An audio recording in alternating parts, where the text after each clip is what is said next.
And those of you who are parents in the room know that the best thing you can do for your child is to not give them everything they want, right? Kyrsten Sinema is not one of the parents in the room. Note to Senator Sinema's speechwriters, most parents are not open to parenting advice from politicians who are not parents.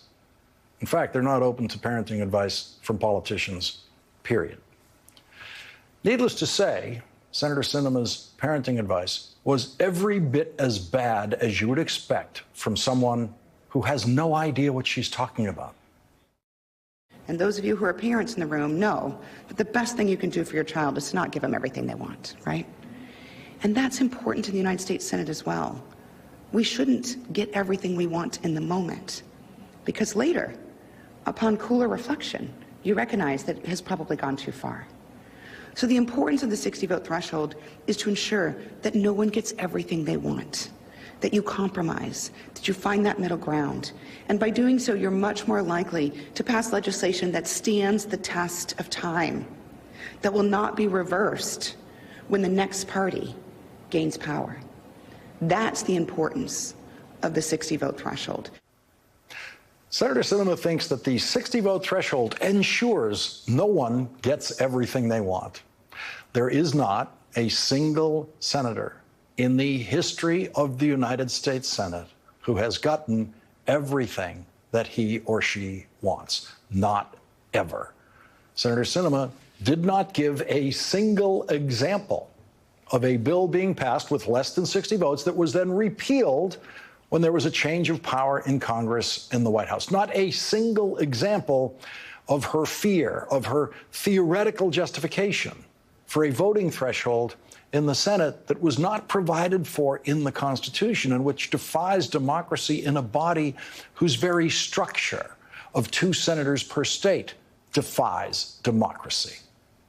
If we were to give in to that moment of wanting just what you want, the reversal that would come in a year or 2 years would not only be bad for the American body, it'd be bad for businesses, it'd be bad for state and local governments. Well, maybe that's why it doesn't happen, except, of course, for tax rates.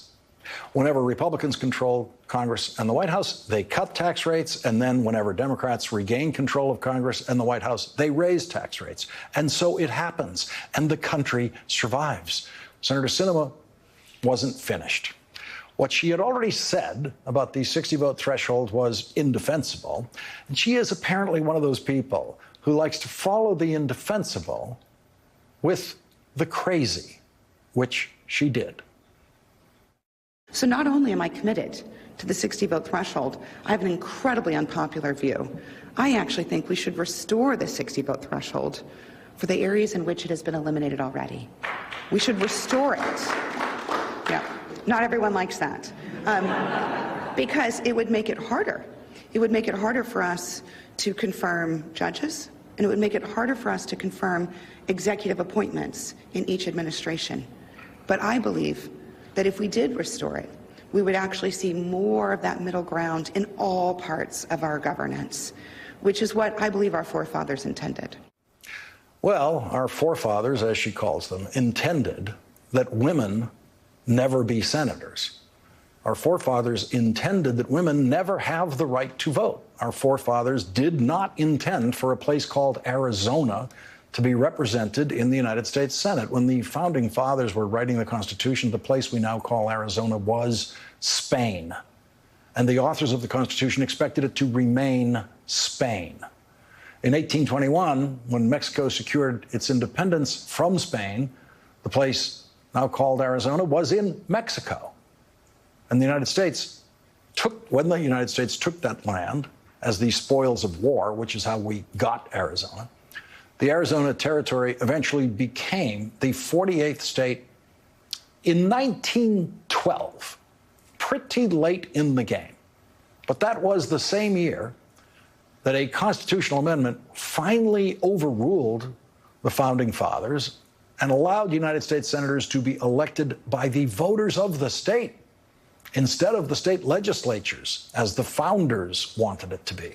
So, if Kyrsten Sinema really wants to do what she says our forefathers intended, she would be working very hard to take the election of senators away from the people who voted for her and give it back to state legislatures. And she would be staunchly opposed to a 60-vote threshold imposed by the Senate because the authors of the Constitution, who she so admires, were very specific about the Senate conducting all business by simple majority vote, except for treaties, which they specified in the Constitution, require a 2/3 vote in the Senate, and conviction and impeachment trials in the Senate, which the Constitution also specifies require 2/3 vote of the Senate. The number 60 never appears in the Constitution, but it seems to live in Kyrsten Sinema's imagined version of the Constitution. If a simple majority vote is a dangerous and fickle threshold for governing in a democracy, then why should only 5 members of the United States Supreme Court get to decide the final interpretation of the law of the land? Why doesn't Senator Sinema advocate a minimum of a 6-vote threshold in the Supreme Court instead of a mere majority? And why is the United States of America the only country that has a 60% threshold to win a vote in a national legislative body? Senator Sinema went to Kentucky to deliver that speech at a government-funded university at a place that calls itself the McConnell Center. Senator Mitch McConnell has effectively purchased the naming rights by delivering federal funding to the university, which of course includes taxpayer money obtained in the much richer states of New York and California.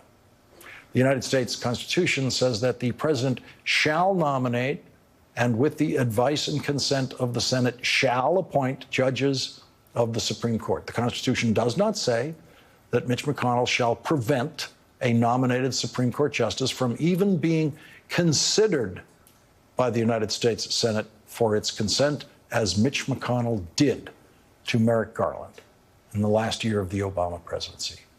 And Mitch McConnell didn't need 60 votes to do that. Today, Kyrsten Sinema traveled to Kentucky to celebrate Mitch McConnell's constitutional vandalism and her own relentless ignorance by saying this about Mitch McConnell. While we may not agree on every issue, we do share the same values. And after this break, we will be back with the question of what Vladimir Putin